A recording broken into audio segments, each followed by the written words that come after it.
Hello everyone and welcome back to another tutorial from Tech for Gamers. In this video, I'm going to show you how you can change your control settings on the Monster Train 2 game. So let's get started right away. First of all, open up the Monster Train 2 game on your device. And once you are taken into wherever you last left off, if you wish to change your keybinds, then in order to do so, click on the gear icon at the top right corner. From here you can click on settings. And now go into the gameplay option where you will see the bind keys option. Just click on this button and now you will see the various options that you can bind for the different controls. Just click on whichever option you wish to change. In order to change an already assigned button, just click on the remove option to remove this button. You can then click on add and press your desired key to add this button right away.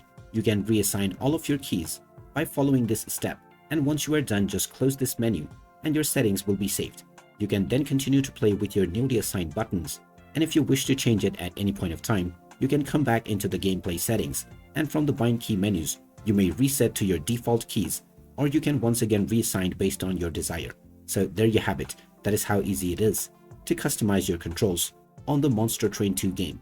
If you find this video helpful, don't forget to hit that like button and subscribe to our channel for more useful tips and tutorials. Thanks for watching, and I will see you again in the next video.